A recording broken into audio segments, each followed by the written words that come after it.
Muito bom dia ainda, né? Para o Alexandre, acho que já é boa tarde, não sei.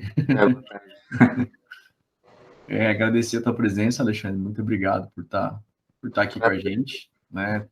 Você tem bastante experiência desde a época do estágio com isso. Trabalhou aqui em Campo Grande, agora está trabalhando fora do estado, mas também tem experiência em projetos que são em outros locais, né? Até fora do país. E a equipe onde você trabalhou é uma equipe muito boa, muito de ponta, então acho que você conseguiu crescer, se desenvolver, né? Bastante nessa área. Muito feliz, a gente fica muito contente de ver. É o que a gente mais quer, né? Nossos alunos se destacando, sendo referência, fazendo acontecer.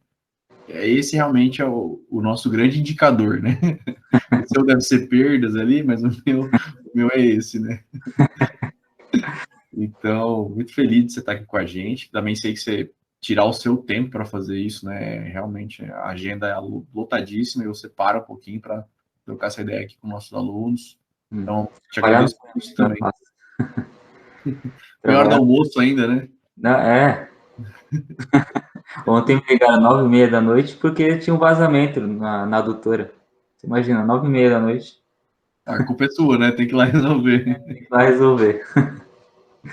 Mas legal, e a gente tem a disciplina aqui de modelagem, né? Tem um item lá na ementa que é a parte de estudos de caso, né? Falar sobre situações, né? Eu até apresentei algumas coisas que a gente já fez, mas aí, né, eu queria faz horas de trazer para essa fala, para esse tópico, né? Embora tenha experiência em outros assuntos na área de engenharia sanitária, né? Esse é um que você também tem bastante experiência de mercado também.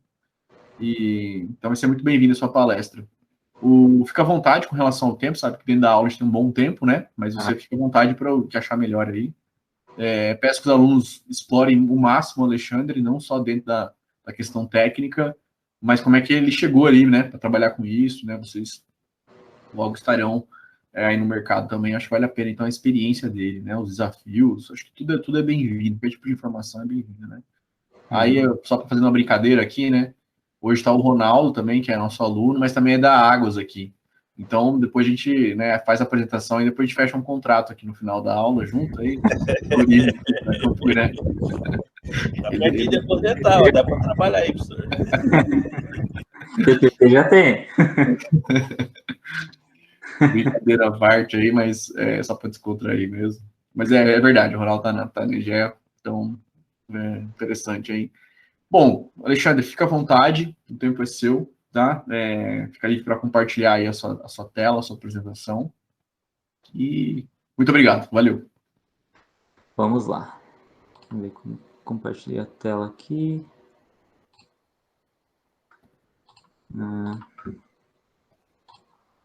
Vou ver na minha tela. Já está entrando, já. Bom, primeiro eu vou me apresentar. Acho que alguns já me conhecem, né? Todos calouros meus. Lucas, conheço a Isabela também, Matheus. Então, nem se fala, né? Ficava no laboratório comigo. Tem também a Milene. O Igor acabou de entrar também. Conheço bastante gente. Todos trabalharam comigo em algum momento, né? Bom, o que eu venho aqui apresentar para vocês é a modelagem hidráulica aplicada ao controle de perdas reais de água no sistema de abastecimento de água. Eu sou engenheiro sanitarista ambiental, formado pelo CDB, e trabalho atualmente como consultor de perdas na Galwater Solutions. Nessa apresentação eu vou começar me apresentando, dar uma introdução sobre as perdas, sobre a modelagem, apresentar alguns tipos de modelagem, também demonstrar o PDCA no controle de perdas reais, que é a base de todo o nosso trabalho de otimização de perdas. Também vou demonstrar como que se faz um diagnóstico do sistema de abastecimento focado na modelagem e, a partir disso, como fazer a otimização da modelagem e, a partir dessa otimização, partir para um projeto executivo, você realizar um projeto para que se aplique essa otimização no SA. Além disso, eu vou demonstrar alguns exemplos na prática dessa aplicação da otimização em campo. Vou estar me apresentando, eu sou Alexandre Rodatala, eu sou engenheiro sanitarista ambiental, graduado pelo CDB em 2019, fui orientado pelo professor Fernando. Também sou pós-graduando em gerenciamento de projetos pela PUC de Minas e tenho algumas experiências no controle de perdas reais e aparentes no SAA. Comecei como estagiário da Optimale. Vou só falar o jeito que eu cheguei na Optimale. Eu cheguei lá, bati na porta, atendeu a engenheira Raquel e eu falei, eu sou aluno da UCDB, eu queria fazer um estágio aqui. Eu entreguei o currículo na mão dela. Ela simplesmente abriu a porta e falou, não, vem aqui. Me deu um notebook na mão e mandou eu trabalhar no QGIS.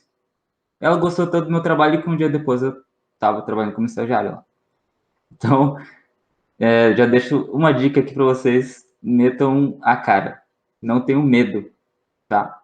Então, foi assim que eu consegui o estágio na Optimale, pois chegando lá e me metendo. Resumidamente isso. E dentro da Optimale, eu aprendi muita coisa sobre perdas de água, muita coisa sobre saneamento. Eu trabalhei na Sanesul em Dourados, em Ponta Porã, viajei muito com eles. Trabalhei também em Amambaí. Dentro desses projetos, eram projetos mais simples, como só projetar uma bomba ou projetar um reservatório, até projetos mais complexos, como otimização do sistema, implantação de DMC, também controle de perdas. Na Aitron, eu tive também a oportunidade, através da Optimale, de trabalhar no Chile.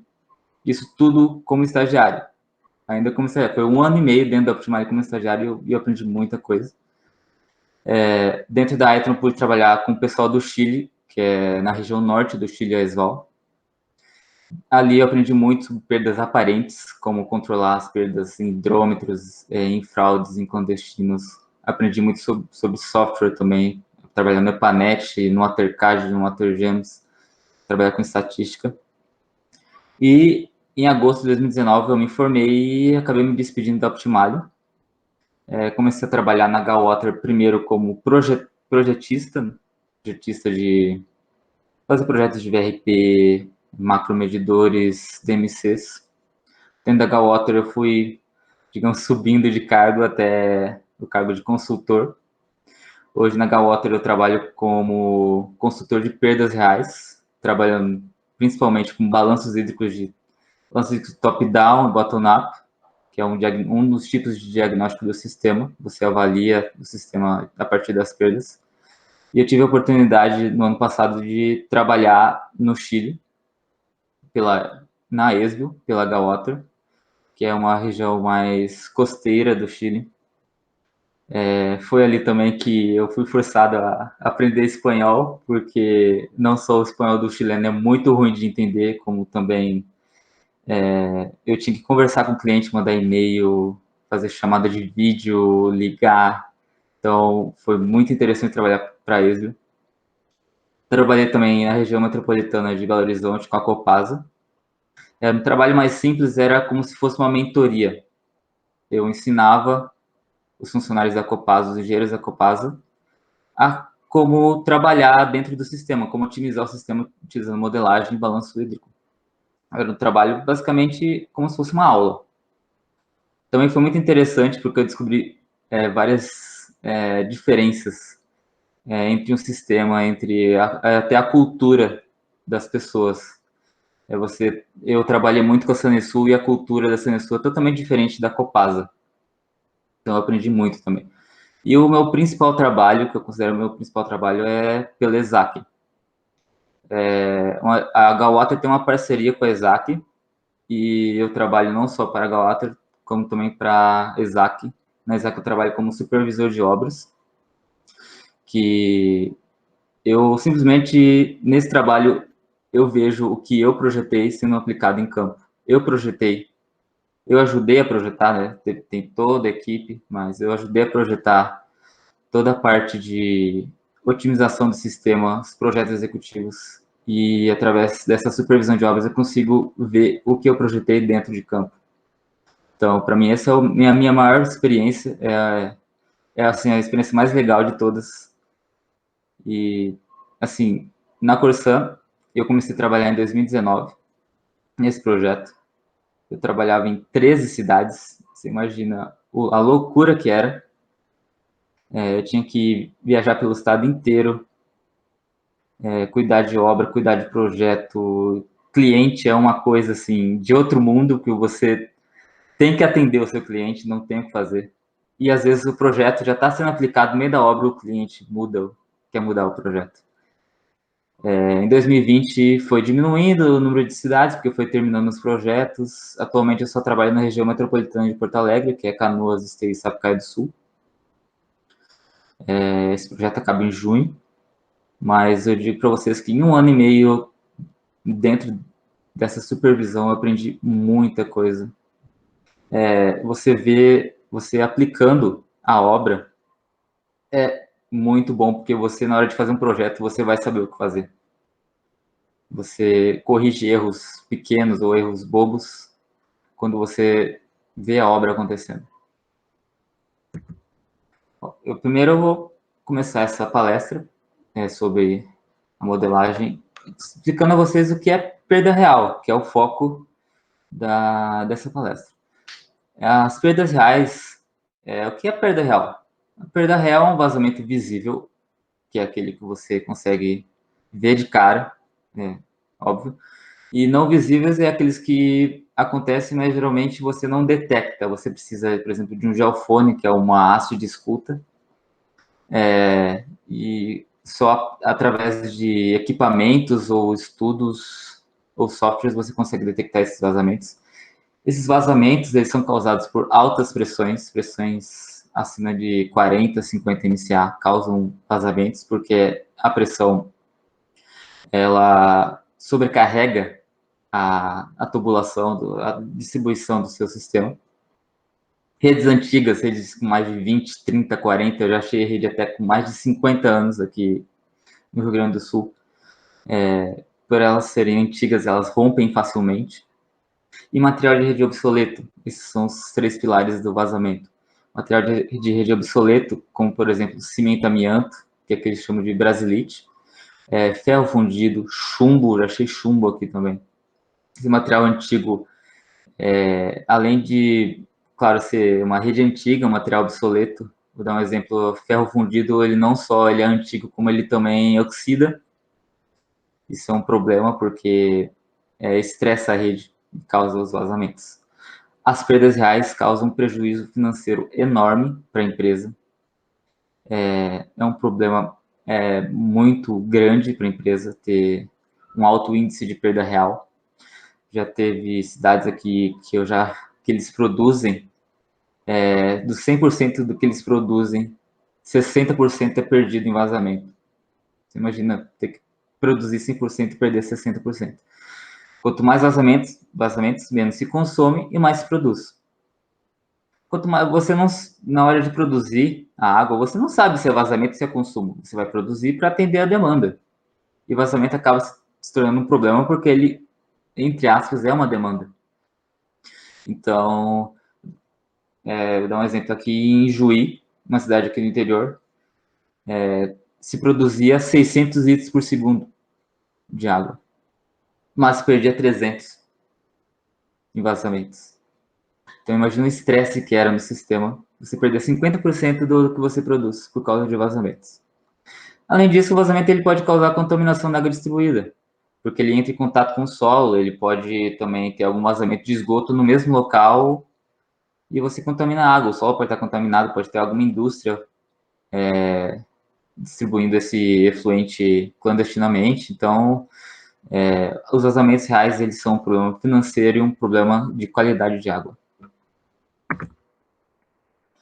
E como controlar essa perda? Bom, a base do controle de perdas reais e também de controle de perdas aparentes é a NBR 2218 de 2017. Essa NBR acabou de sair faz 3 anos, né? Faz 3, 4 anos. Muitos engenheiros que eu vejo ainda utilizam a NBR antiga por não saberem dessa NBR dessa segunda edição. Então, eu deixo aqui para vocês que irão se formar, que utilizem a nova versão, porque a nova versão é muito mais completa, muito mais intuitiva, você entende muito mais como funciona o controle de perdas. Dentro dessa NBR, você tem que respeitar algumas regras, como, por exemplo, o controle de pressões dentro do seu sistema ele tem que estar sempre entre 10 e 40 MCA. Por quê? Abaixo de 10 MCA, você vai ter falta d'água, você não vai atender a demanda do seu cliente. E acima de 40 MCA, a pressão é muito alta, então isso vai causar vazamentos pelo estresse do sistema. Você pode romper a rede, pode soltar alguma bolsa, que é quando um tubo sai de ligação com outro tubo, pode remover um T, uma curva, porque a pressão é muito alta e não teve ancoragem naquela conexão. Então, a pressão realmente é um grande problema. Nessa NBR também, ela te ensina a implantar zonas ou setores. Essas zonas, como, por exemplo, zonas de pressão, distritos de medição e controle e setores de manobra, eu vou explicar mais tarde o que é cada um. A partir dessas zonas, desses setores, você cria locais para gerir o seu sistema. Você esquadreja o seu sistema em vários locais e você consegue gerir mais facilmente, porque você consegue dimensionar melhor o seu sistema, projetar melhorias do seu sistema em partes, não como um todo. A parte mais importante dessas zonas ou setores é a macromedição. Macromedição é basicamente como se fosse um hidrômetro gigante. Você instala um hidrômetro dentro do seu sistema, na adutora ou na rede de distribuição, e a partir dessa macromedição você tem a real dimensão do seu sistema. O quanto você produz e quanto você consome. Por exemplo, você tem um macromedidor na saída da ETA e um macromedidor na entrada de um reservatório. A vazão vai ser diferente. Por quê? Pode ter vazamento, pode ter consumo, pode ter um expurgo no meio do caminho que o pessoal usou, que é quando você retira a água da rede para limpeza ou para manutenção. Então, a macromedição é muito importante para você ter um controle da tua água, para onde que ela vai, o que está acontecendo com ela.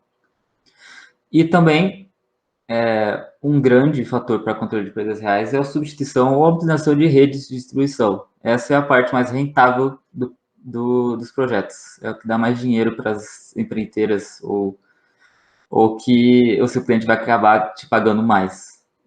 Digamos, o carro-chefe de uma obra.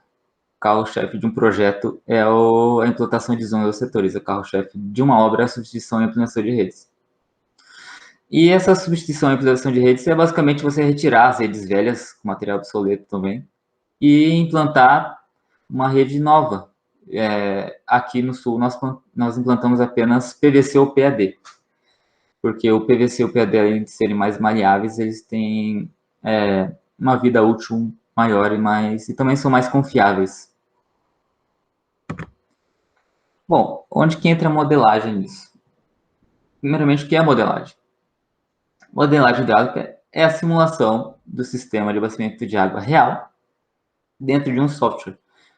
Você vai inserir a sua rede, as variáveis da sua distribuição, reservatório, bomba, válvula de redutora de pressão, tudo dentro do sistema, e você vai simular isso num computador, para que você tenha uma visão ampla do seu sistema. Bom, para que serve? A modelagem ela pode ser usada simplesmente para você ter um cadastro do sistema. Um cadastro, você tem CAD ou GIS, você pode passar para o EPANET ou para qualquer tipo de modelagem hidráulica. Você consegue regular o seu sistema, projetar o seu sistema. Por exemplo, eu quero instalar uma VRP em tal local, você usa a modelagem para isso. Eu preciso de uma bomba para abastecer um bairro que está faltando água. Você vai lá no EPANET ou no modelagem hidráulica, instala aquela bomba, você simula aquela bomba. A partir disso, você consegue saber tudo sobre a bomba, todas as especificações da bomba, curva da bomba, vazão da bomba, tudo que você precisa para projetar.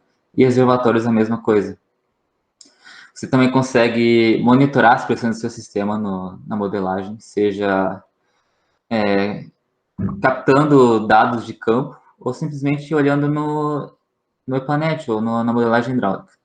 E a partir disso, você consegue criar projeções, você consegue projetar melhorias no seu sistema. E essas melhorias, claro, reduzirão. Um dos objetos é reduzir a perda. No caso dessa palestra, será focado na perda real. Bom, existem vários softwares de modelagem. Eu, particularmente, gosto de dois, que é o EPANET e o WaterGems, ou WaterCAD. O EPANET, ele é muito mais fácil de utilizar. Na minha opinião, ele é intuitivo. Você consegue encontrar um problema muito mais fácil do que em qualquer outro software, porque ele é muito visível, você consegue ver o problema na tua frente.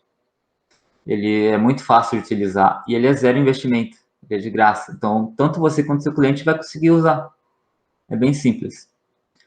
Já o WaterCAD ou WaterGems, ele é ideal para modelagem de cadastro novo. O seu cliente não tem modelagem, ele só tem um cadastro. Você precisa pegar aquilo do zero e transformar em modelagem. Então, o WaterCAD ou WaterGems, ele é muito mais fácil de se desenhar.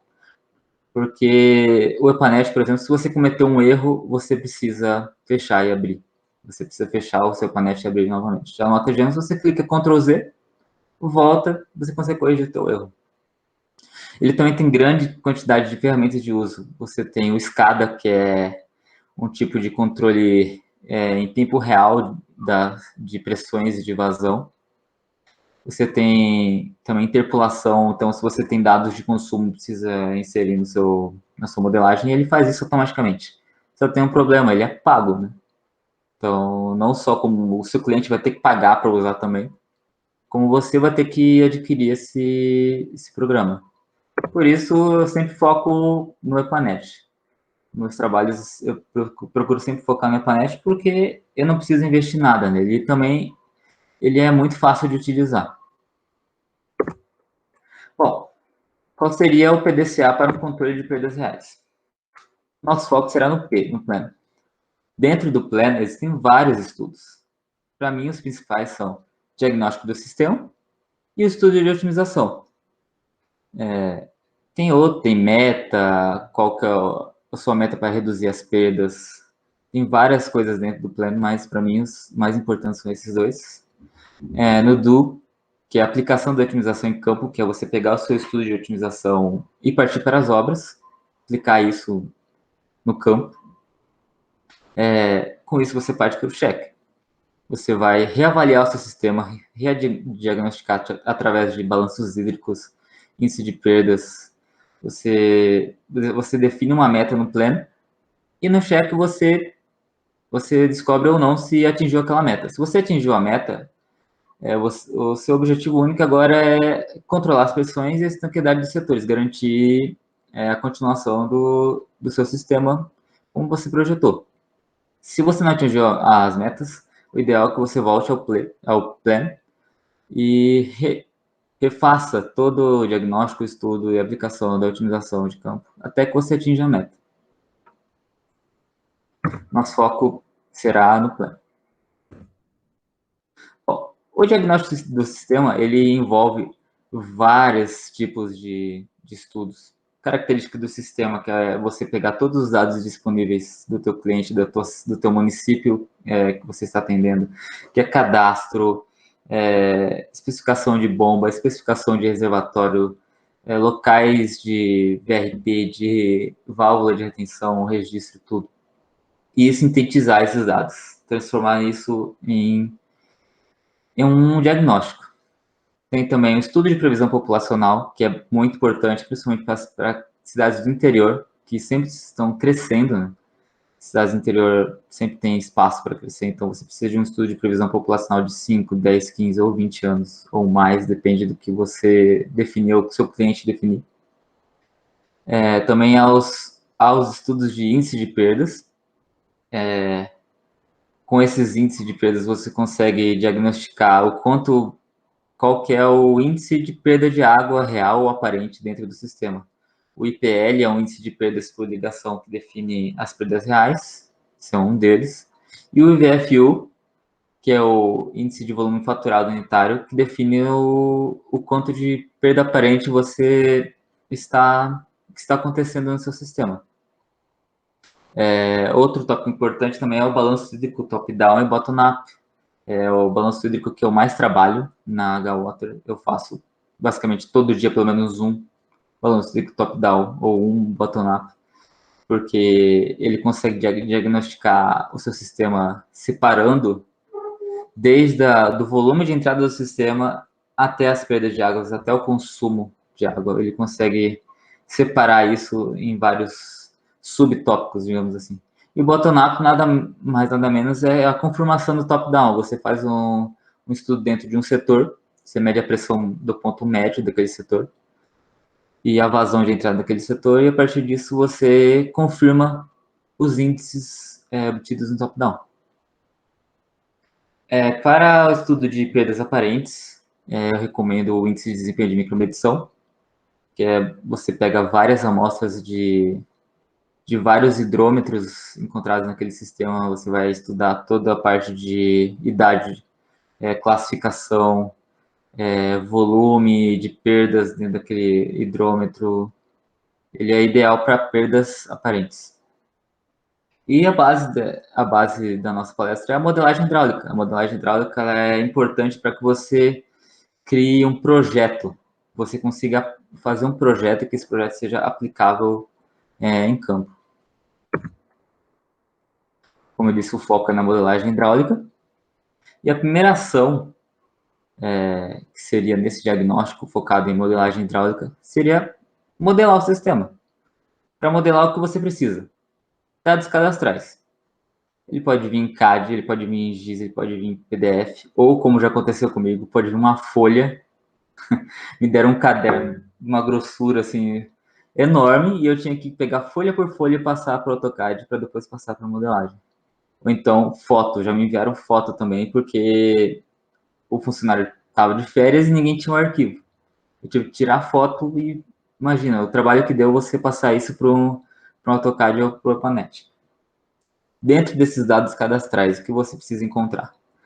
A rede, que é a distribuição em adutores, a especificação e localização de válvulas, reservatórios, macromedidores, bombas, todo tipo de conexão possível, né, que o seu cliente tem, o município tem.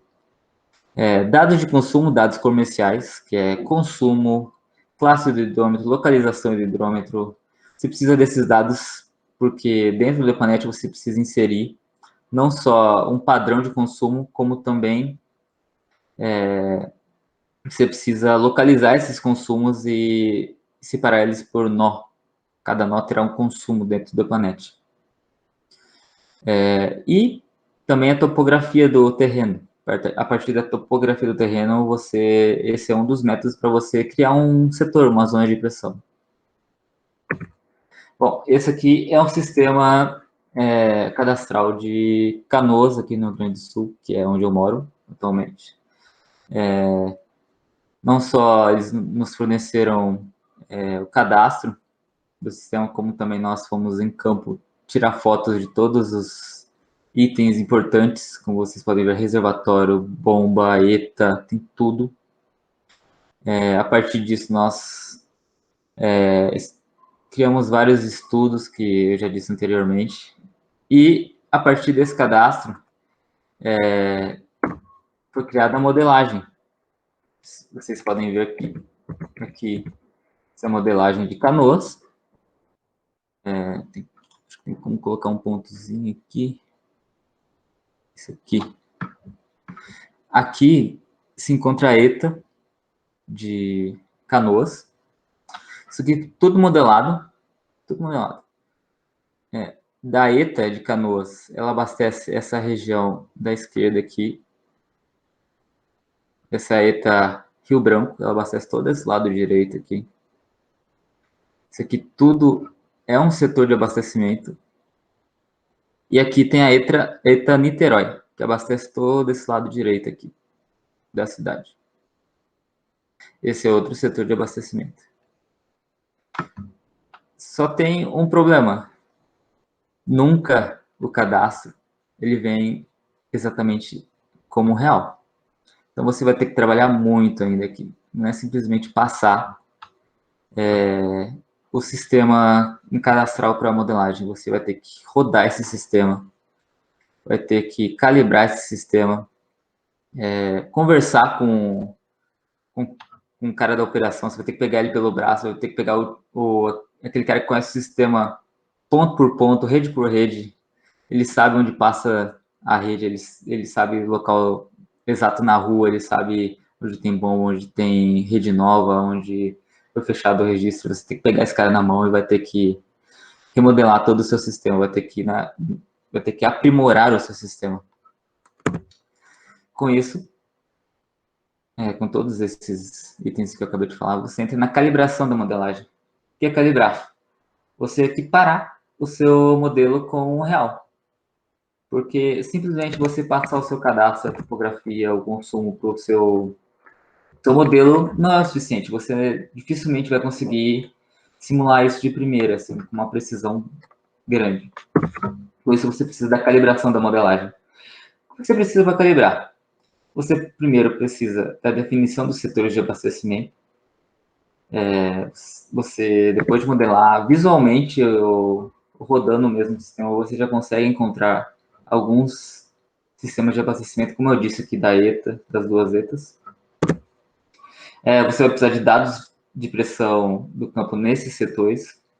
Precisa de dados de pressão o máximo que você conseguir, mas se você não tem muito recurso para isso, parte sempre para os pontos críticos, que são os pontos de maior e menor pressão, e o ponto médio, que é o ponto de pressão no ponto médio, ele é ideal para os estudos de balanço hídrico, principalmente do bottom-up.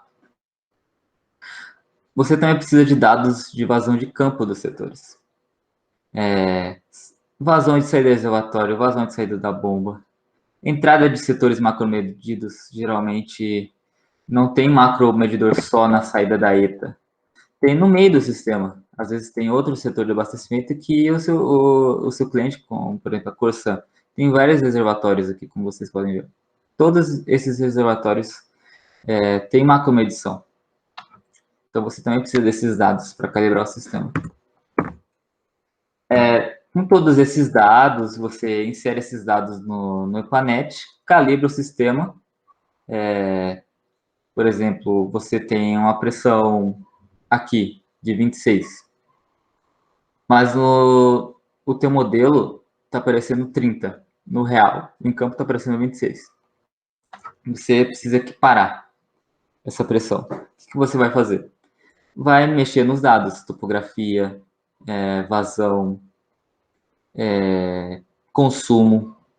O ideal da calibragem é você atingir o máximo de precisão entre o modelo e o real. Aqui vocês podem ver, esse é o sistema de Canoas calibrado às 4 horas da manhã, que é o horário de menor consumo, e o sistema ao meio-dia, que é o horário de maior consumo. Bom, de cara aqui vocês já podem ver que tem alguns problemas, né? Baixa pressão e alta pressão. Essa para mim, é uma das facilidades do Epanet. Você consegue visualizar de cara problemas. Essa, para mim, é a maior facilidade do Epanet. Esse aqui é uma comparação de pressão do modelo versus real em Canoas. Alguns pontos saíram da precisão, só que não foi possível equiparar o sistema, infelizmente, porque a localização ou então os dados observados em campo não são condizentes, apresentam problemas, mas em grande maioria foi possível observar similaridade no sistema entre o observado e o calibrado, o modelado. A calibração é muito importante para equiparar a realidade do sistema com o modelo. E um dos grandes motivos para isso é que, sem a calibração, você não tem o impacto do vazamento. Você ter os dados de consumo, simplesmente você vai jogar no modelo e ele vai funcionar como se não existisse vazamento. Você medindo os dados de pressão e vazão em campo, você insere o impacto desses vazamentos no modelo e assim ele se torna realmente calibrado. Bom, depois que você tiver o sistema modelado, o sistema calibrado no Epanet, você vai partir para a avaliação. Você vai identificar setores existentes, vai identificar zonas de alta e baixa pressão, identificar locais com potencial falta d'água. A partir dessa avaliação do modelo, você vai partir para um estudo de otimização. Você vai projetar melhorias para o seu sistema. Isso aqui são setores projetados inicialmente para Canoas. São setores que já existem na modelagem existente, no sistema existente. Todos são 9.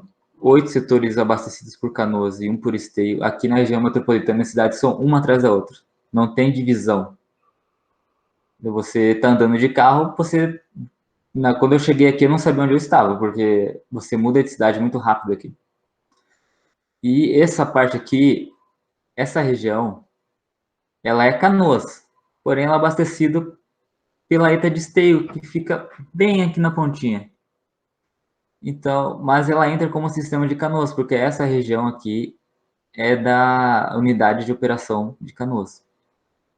Então, o que eles fazem, primeiramente? Instalam um macromedidor bem aqui na pontinha, só para poder saber o quanto de água que entra em Esteio, de Esteio para Canoas. Bom, qual que é o objetivo da otimização das perdas reais? O objetivo da otimização é reduzir as perdas reais do sistema. Como você vai fazer isso? Uma dica simples. Você vai criar setores. Zonas de pressão, DMCs, setores de manobra. Eu vou explicar mais no próximo slide o que é cada um. Essa otimização em modelo hidráulico, ela passa por 4 processos. Você vai definir uma entrada única de água no local, seja qualquer tipo de setor. Você vai, a partir dessa delimitação da área, você vai delimitar uma área com essa entrada única de água. Você vai projetar válvulas de gaveta, que são registros, você vai pedir a passagem de um setor para o outro através desse registro, válvula de gaveta, ou CAPs. Eu recomendo sempre utilizar CAPs. Por quê? O CAP ele vai capear, ele vai impedir permanentemente que a água passe de um setor para o outro. A válvula de gaveta, o registro, não. Por quê? Tem sempre um capial do operacional que vai lá e vai abrir a válvula. E aí todo o teu trabalho vai por água abaixo, literalmente. Então, eu recomendo a vocês, quando for fazer algum projeto de otimização, utilizem CAPs. Capeiem o sistema, impeçam permanentemente que a água passe de um setor para o outro. Porque a válvula de gaveta ela é maleável, então qualquer um pode ir lá e abrir e destragar com todo o seu trabalho. Terceiro processo na modelagem é você controlar a alta pressão, instalando VRPs, que são válvulas redutoras de pressão, ou reservatórios, dependendo do caso. Vou mostrar esse tipo de caso ainda nessa palestra. E a mais importante para o pessoal da obra é o reforço de rede para locais com baixa pressão, ou simplesmente rede velha, que você vai ampliar, substituir a sua rede. Essa aqui, como eu já disse anteriormente, é a parte mais rentável do projeto, para quem trabalha com obra. Esse processo de otimização ele tem uma ordem. Essa ordem de setorização ela deve respeitar o seguinte: setores de abastecimento. O que é setor de abastecimento? É todo aquele local que é abastecido por uma unidade de abastecimento. ETA, reservatório. Esse setor de abastecimento ele tem como característica apenas um local de abastecimento, é um reservatório que abastece uma região toda. Ou esse reservatório ele abastece outro reservatório dentro do mesmo sistema. Então, se houver um reservatório dentro do sistema, mas esse sistema ele abastece 2 locais, a prioridade é no reservatório que abastece esse reservatório. Então, é todo local que ele abastece. Zonas de pressão. O que é zona de pressão? É um local, geralmente definido pela topografia, que é um setor. Por exemplo, um local alto, uma altitude elevada, ela é uma zona de pressão. Ela é abastecida por um setor de abastecimento, e dentro desse setor de abastecimento é uma zona de pressão alta que é abastecido por esse setor, ou uma zona de pressão baixa também. Geralmente elas são separadas por alta, média e baixa pressão. Os DMCs, que para mim é a parte mais importante da otimização, que é a DMC, é um Distrito de Medição e Controle. Ela é uma área delimitada que você instala uma macromedição na entrada desse DMC. Ela, como eu disse, é uma entrada única, ele tem que ter uma entrada única. Dentro dessa entrada única, você vai instalar uma macromedição, você vai medir o quanto de água que entra, a vazão dessa água. E você também pode controlar a partir dessa entrada desse DMC, instalar uma VRP junto com o macro, e assim você controla a vazão e pressão ao mesmo tempo. Dentro desse DMC, você também deve instalar pontos de pressão, de monitoramento de pressão, nos pontos críticos e no ponto médio. O Distrito de Medicina e Controle é como se fosse um estudo de caso dentro do seu sistema. Ele isola uma área, essa área delimitada vai virar um estudo de caso. Ali dentro você pode controlar a pressão, controlar a vazão, controlar vazamento, descobrir vazamentos através de pesquisa, substituir rede. E como há um controle de vazão e pressão dentro da entrada desse DMC, você consegue diagnosticar. Você vai controlando, através dos índices de perdas ou da vazão, o quanto você está melhorando o seu sistema dentro daquele DMC. E, por último, os setores de manobra. O setor de manobra, ele é parte do princípio do step test, que é um tipo de teste que você utiliza esse teste entre 3 e 4 da manhã ou no horário de menor consumo, que é geralmente 3 e 4 da manhã. O que você faz? Você cria uma zona com vários registros de gaveta, registros, e você isola pequenas áreas com esses registros. Você vai, por exemplo, 3 horas o DMC está aberto. 3 e 5 eu vou fechar um setor de manobra dentro do DMC. Vou dar um exemplo. 3 e 5 eu fechei. A vazão às 3 horas vai ser diferente das 3 e 5. Vou fechar outro setor de manobra. Fechei. A vazão caiu muito. Isso quer dizer que dentro desse setor de manobra tem mais vazamentos que o outro setor de manobra que foi fechado. Então, esse é o step test. Você vai fechando aos poucos o seu DMC e assim você vai descobrindo as áreas, os locais onde há mais vazamentos. Bom, o objetivo dessa setorização é permitir um controle maior do sistema. Ele facilita o controle de pressão e diagnóstico de perdas. E o mais importante, ele reduz o índice de perdas reais. Lembrando que a otimização SEA, todo o trabalho, ele é envolto pela NBR 2218-2017. Sempre tem que respeitar ela. Você sempre tem que garantir as pressões entre 10 e 40 MCA em todos os setores. Você tem que respeitar o número de ligações para cada tipo de setor. Tem que respeitar o quilômetro de rede para cada tipo de setor. Aqui eu coloco um exemplo, que para mim é o setor mais importante, que é o Distrito de Medicina e Controle. Você tem que criar esses distritos com, no máximo, 5 mil ligações ou 25 km de rede. Vou dar uma dica. Tente não ultrapassar 3 mil ligações para criar um DMC. Porque quanto maior o número de ligações, mais difícil de se controlar fica um DMC. A NBR indica 5, mas eu recomendo para vocês, no máximo, 3 mil ligações. A seguir, eu vou mostrar um exemplo de criação de DMCs em modelo hidráulico. Vou utilizar a Ijuí. Ijuí foi o meu primeiro trabalho na Optimale como, digamos, ativo, né? Eu não só trabalhava como estagiário, como também eu falava com o cliente, eu negociava com o cliente. Então, anteriormente na Optimale, eu simplesmente recebia o trabalho e fazia. Já quando eu comecei a trabalhar com Ijuí, desculpa, na H-Water, não na Optimale, foi o meu primeiro trabalho que eu realmente botei a mão na massa. Bom, aqui temos uma zona de pressão de Juí. Vocês podem ver que as pressões são muito parecidas. Então, isso aqui é uma zona de pressão. E qual que é o objetivo dentro dessa zona de pressão? Criar DMCs. Eu, inicialmente, imaginei esses 3 DMCs. Dá uma dica. Tentativa e erro. O Epanet, ele é muito bom para isso. Você vai tentar criar os DMCs. Você vai errar. Até que uma hora você vai encontrar a melhor proposta de DMC, a melhor proposta de controle de pressão. Lembra que sempre tem que levar em consideração o horário de menor consumo e o horário de maior consumo. Aqui eu vou utilizar apenas o horário de menor consumo, mas você sempre tem que considerar os dois. Bom, como eu vou fazer isso? Para os DMCs 1 e 2, foram previstos 2 VRQs. Esses 2 setores aqui, 2 DMCs. Para o DMC 3, eu previ um reservatório para controle de pressão, que vai ficar aqui. Esse reservatório ele já existia o que é importante, você sempre ir no local. Você sempre que for fazer um projeto de otimização, você tem que ir no local. Você conversar com os funcionários, conversar com o engenheiro, com o fiscal. Porque você descobre coisas que não existem no cadastro. Esse reservatório aqui, ele existia, mas estava desativado. Não tinha utilização nenhuma. E eu simplesmente reativei ele. Foi uma manobra, foi um jeito que eu achei mais barato de criar um DMC e controlar a pressão. Para todos os DMCs foram previstas a instalação de válvulas de gaveta e CAPs. Aqui estão as duas VRPs, como eu disse anteriormente. Aqui está a VRP do DMC1 e aqui a VRP do DMC2.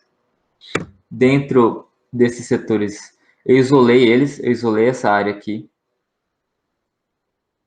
com CAPs, para que não misturem as águas. A água vinha toda misturada desde aqui, desde essa zona de pressão média até a zona de pressão alta. Tudo se misturava. Isso é um problema muito grande, porque você não tem controle do seu sistema. Com isso, eu isolei a área, coloquei a VRP, criei um DMC.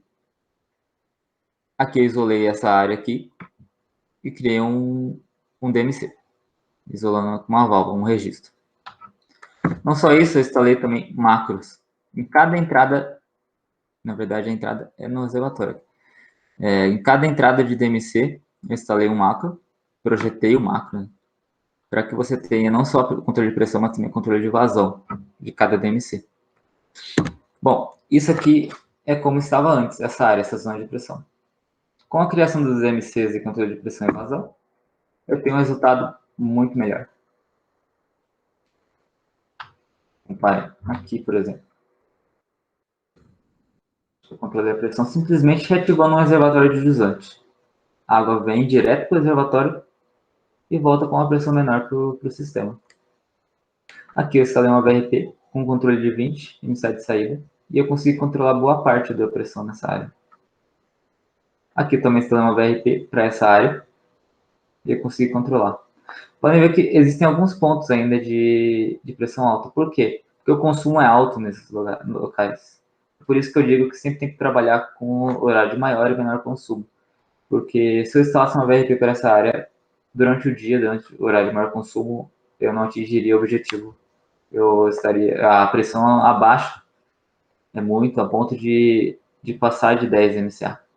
Ela baixa muito nessa região. Não só porque tem muito vazamento nessa região, mas também porque tem muito consumo.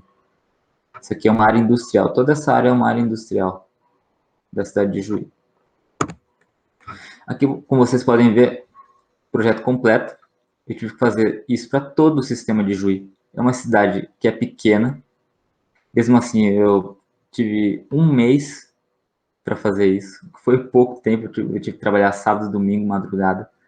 Você imagina fazer esse trabalho todo aqui em um sistema inteiro. E aqui, ó, vocês podem sentir já a diferença. O horário de menor consumo, 4 horas da manhã. Vejo que em alguns locais eu consegui controlar a pressão. Eu consegui também definir os setores DMCs, setores de manobra, todo no sistema. É trabalhoso, mas dá um resultado enorme. Esse aqui é o horário de maior consumo, meio-dia. Podem ver que a pressão no horário de meio-dia ela tem um resultado melhor. Eu consegui controlar todas as pressões altas do sistema, quase todas, pelo menos. Não há pressão baixa em Juí, porque a topografia ela favorece. Ela tem um valão bem aqui no meio, assim. Esse é o resultado, após toda a setorização, controle de pressão e vazão. Ao final de todo o estudo de otimização em modelo, o que você precisa ter? Todos os setores definidos, zonas, DMCs, SM, setor de abastecimento definidos. Como você define isso? Você isola as áreas, que é instalação de CAP e registro. Local de instalação de VRPs para controle de pressão alta, também pode utilizar reservatório, como no exemplo. Local de instalação de macros, todo setor, todo DMC tem que ter macro. É imprescindível, tem que ter, senão você não consegue controlar. Localização de válvulas e CAPs, como eu disse, que é para a definição dos setores. Controladores de bombas, que é se o local tem bomba na saída do reservatório, na saída da ETA, você tem que colocar um controlador, porque uma bomba sem controlador, ela simplesmente joga água no sistema uma pressão absurda. Então, com o controlador, ele diminui a vazão e a força da bomba de um modo que você consegue controlar a pressão ali sem precisar instalar uma VRP. E o reforço de rede, que é para controle de baixas pressões ou de falta d'água. Com tudo isso na mão, você parte para o projeto executivo, que é basicamente pegar o que você construiu em modelo e passar isso para um papel de pão. Passar isso para um projeto. Esse aqui é o projeto de setorização de Juí. Vocês podem ver que esses nomes aqui, em preto, são os setores de abastecimento. Eu não coloquei as divisões de pressão porque é um pouquinho mais complicado de entender. Coloquei apenas a setorização de DMCs. Podem ver que cada setor tem seu DMC, um ou mais DMCs. Aqui o setor de independência é um setor minúsculo, ele tem menos que 5.000 ligações, então não havia necessidade de criar 2 distritos. Já que na ETA nova, que é todo abastecido pela ETA nova aqui, foi necessário criar vários DMCs, porque além da quilometragem ser maior que 25 km de rede, o número de ligações era bem grande. Aqui a ETA velha, que fica aqui, é uma outra ETA da cidade, abastece só essa região atualmente. Antes desse projeto, esse projeto já foi aplicado, antes desse projeto, a água da ETA nova com a ETA velha se misturava e abastecia toda a região aqui, tudo de uma vez só. Eu separei em 2 regiões. A ETA nova só abastece a região da ETA nova e a ETA velha só abastece a região da ETA velha. Aqui no noroeste, ele tem um reservatório aqui e fica muito alto, um morro muito alto. E ele vem através dessa rua e abastece toda essa região. Então, é outro setor de abastecimento porque ele saiu da ETA e entrou em um reservatório que tem apenas uma saída. Eu isolei aqui a entrada, deixei apenas a saída desse reservatório para abastecer essa região em rosa. E aqui o elevado, tô vendo essa bomba aqui? Ela abastece toda essa região. Eu isolei aqui da ETA nova. Então, eu consegui separar em vários setores, em vários DMCs, esse sistema. Isso aqui são as interferências, que eu chamo de interferências. É tudo que você vai fazer dentro do sistema para você atingir o seu objetivo, que é a criação de DMCs, controle de pressão, controle de vazão. Então, isso aqui é só para criar os DMCs. Então, você imagina ter que projetar item por item disso aqui. O quão demorado é isso, mas assim, o resultado é impressionante quando você aplica isso aqui. As perdas caem muito você aplicando esse método de otimização, mas é muito trabalhoso, não só no projeto como em campo. Isso aqui é um exemplo de projeto de VRP, que eu projetei para Ijuí. Isso aqui é na saída da ETA. Vou passar o slide para mostrar mais de perto. Vocês verem basicamente como que se faz um projeto de VRP. Você tem que projetar toda a parte da VRP, desde a VRP até as partes gráficas aqui, que são conexões, registro de entrada e saída, junta de desmontagem para quando houver manutenção, você poder tirar essa VRP sem causar nenhum transtorno. Reduções, juntas, porque essa aqui chama junta WS, Wise Size, ou MaxiVic. Essa junta aqui é própria para juntar redes antigas, por exemplo, de cimento amianto, com redes mais novas, como de PVC, PAD, ou ferro fundido, que não tem a mesma bitola, ela não tem o mesmo diâmetro, então eu preciso disso para poder juntar as redes antigas com as redes novas. E toda a caixa, isso aqui, ó, é o mais trabalhoso, se projetar essa caixa, e nunca sai como um projeto, sempre fica diferente, não tem muito o que fazer. Porque na hora que chega lá, a profundidade é diferente. O local não é próprio para fazer essa caixa, vai ter que fazer uma caixa menor, uma caixa para cada registro para VRP.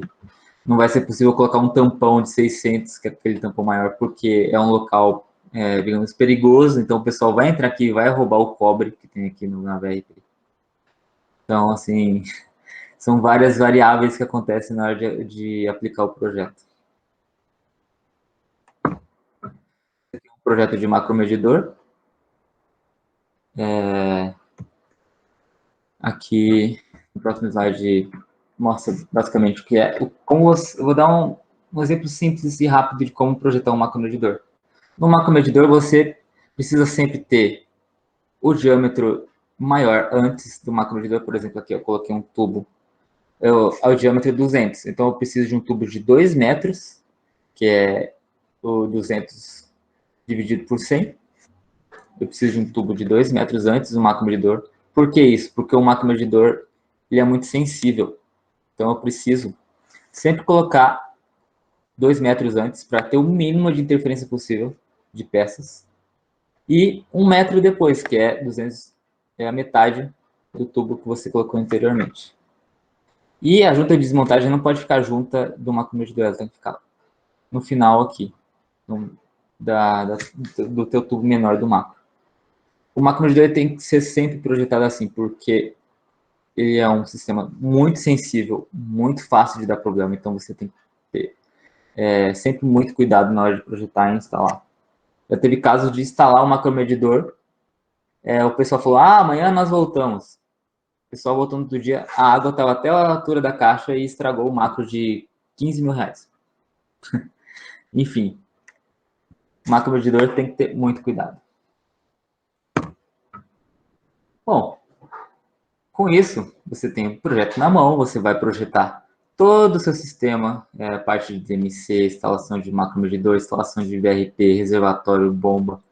Isso é tudo perfeito no papel. Só que tem sempre os poréns. Né? Primeiro porém, que é o mais chato de todos. O cliente sempre vai ter razão. Você pode projetar, eu vou dar um exemplo, eu projetei 2 macros na saída da ETA de Juí. O fiscal da cor simplesmente disse, não quero, eu quero só um. E não tinha o que fazer. O problema que eu encontro muito aqui no Sul é que o pessoal da Corsan, o pessoal da concessionária, como eles trabalham há muito tempo naquele local, eles meio que se colocam acima de você, eles acham que eles entendem mais do sistema do que você, o que é verdade. Porém, você entende mais do que ele no controle de perdas, porque você está fazendo um projeto para controlar a perda, enquanto ele simplesmente passa o dia a dia controlando o sistema como ele já existe. Mesmo assim, não tem muito o que fazer, se o cliente pedir, você tem que atender. Outro problema grande também é o cadastro nunca é igual ao real. Você vai passar por problemas durante todo o processo, desde a modelagem até a obra. Vou dar um exemplo. Nós fomos instalar um macromedidor aqui em Canoas e o pessoal sempre sonda um dia antes. O que é sondar? Você pegar uma reta e abrir um buraco para ver qual que é o diâmetro material daquele tubo onde você vai instalar a peça, que é, no caso, o macromedidor. No cadastro, era 400 de ferro fundido. No que nós sondamos, era uma de 600 de cimento amianto. Aí, o que tem que fazer? Cancela a obra, tem que refazer todo o projeto e refazer todas as peças. As peças já estavam todas prontas. Teve que fazer toda a parte de redução de novo. Readequar o sistema, calcular a vazão do macromedidor, porque a definição do diâmetro do macro é pela vazão, assim como o VRP também. E aí deu todo esse problema por causa do cadastro. Então, uma dica que eu dou para vocês, não confie no cadastro. Vai e veja em campo, pega uma retro e vai lá e cava para ver qual é o diâmetro do tubo. Nem sempre será possível aplicar o projetado, porque o maior problema que aparece nesse sentido, falta de dinheiro, falta de investimento. Às vezes o projeto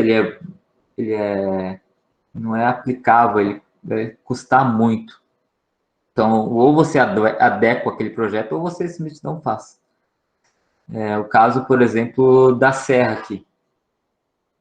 Nós tínhamos um contrato com a Serra, que é Gramado, Canela, Bento Gonçalves, tomei muito chocolate em Gramado. E lá, não só o terreno é totalmente desfavorável, porque há muita rocha. como é um local turístico. Então, você abrir um buraco em qualquer rua era um problema. Já teve casos de dar problema em bomba e até o governador foi parar na história. Foi parar no meio da obra para ver o que estava acontecendo. Então, nós decidimos não aplicar o projeto na Serra, porque era muito caro e era muito inviável. Então, nem sempre será possível aplicar o projetado. Obra nunca é igual ao projeto. Você vai projetar, você pode fazer o mais perfeitinho possível. Na hora que você passar o projeto para o seu mestre de obras, ele vai mudar tudo. É por isso que me colocaram como supervisor de projetos na Corsan, para evitar isso ao máximo. Mas é impossível não acontecer uma coisa diferente. Por quê? Por exemplo, numa rede, você está passando uma rede na sarjeta do lado direito, você encontra uma caixa uma caixa de concreto, que passa fios de alta tensão ou fibra ótica. Você vai ter que desviar, vai ter que passar por baixo, vai ter que passar por outra rua. É por isso que existe o as-built, que é o projeto pós-obra, né? Então, nunca vai ser igual ao que você projetou.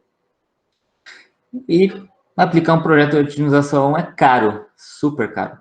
Então, eu vou mostrar alguns exemplos aqui. Todo esse processo que eu mostrei para vocês, eu fiz para Canoas, Esteio, Sapucaí do Sul, Ijuí, Santo Ângelo, Santiago, são cidades aqui do Rio Grande do Sul. E eu tive a oportunidade de não só projetar, como ser contratado para supervisionar as obras. Eu vejo o que eu projetei em campo, então é muito legal isso. Vou mostrar agora. Aqui é um exemplo de instalação de VRP macromedidor. Isso aqui é um VRP. Tá vendo esse manômetro aqui? Tem que tomar muito cuidado com ele, porque ele quebra muito fácil. Então, na hora que for instalar isso aqui, peça sempre para tomar cuidado com o manômetro, porque ele é muito frágil. Isso aqui é a VRP, tem toda a parte do piloto da VRP. O piloto é o que controla a pressão da VRP, a pressão de saída. A água vem, bate na cabeça da VRP, como se batesse, e essa perda de carga causada na batida da VRP, ela causa uma perda de carga que diminui a pressão de saída. Aqui temos um macro, ainda não totalmente instalado, mas esse é um macromedidor de DN100. Podem ver que o tubo maior vem antes do macromedidor e o tubo menor vem por aqui. Então, é sempre nesse sentido. Se a água vem da esquerda para a direita, o tubo maior vai vir da esquerda e o tubo menor vai ficar na direita. Esse aqui é uma redução. Aqui vocês podem ver aquela junta AWS, a junta MaxiV. Nem sempre é fácil. Isso aqui é dentro de uma estação de bombeamento de esteio. Tinha uma viga enorme aqui de fibra ótica. E não tinha como arrancar, porque se quebrasse aqui, tem fios aqui dentro, então não, ia sair muito caro repor esses fios.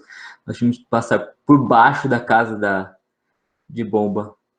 Toda a parte da macromedição.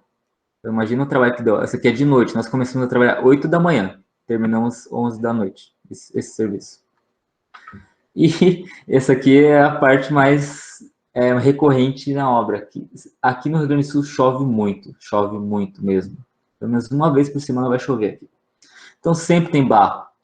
Isso aqui era dentro de um lençol freático quase. Então você imagina o quanto de água que vinha por baixo e o quanto de água que estava vindo por cima. Nesse dia nós também ficamos até 8, 9 da noite fazendo isso aqui. Só para instalar um macromedidor. Esse aqui... Isso aqui era um vídeo, mas acho que... consigo sim. Mostrar o... Abaixa um pouco.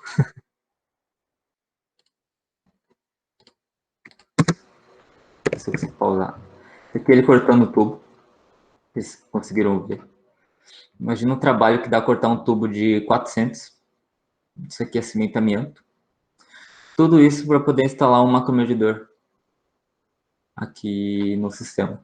Isso aqui é a divisa de esteio com Canoas. A água vem lá de Esteio, lá onde está aquele carro branco, e vai para Canoas. Isso aqui é o que mede o quanto de água que entra em Canoas por esteio. Isso aqui é uma curiosidade. Olha o tamanho dessa VRP, de diâmetro 600, quase o tamanho do funcionário. Imagina uma porrada que deve ser a água bater na cabeça dessa VRP. Isso aqui é um trabalho que nós fizemos para a Vale. E isso aqui, para instalar, para você ter uma ideia, isso aqui custou 100 mil reais. Você vê como é caro fazer um projeto de otimização, aplicar um projeto de otimização. Isso aqui custa 100 mil reais. Isso aqui é um macromedidor. Esse macromedidor aqui custa 10 a 15 mil reais.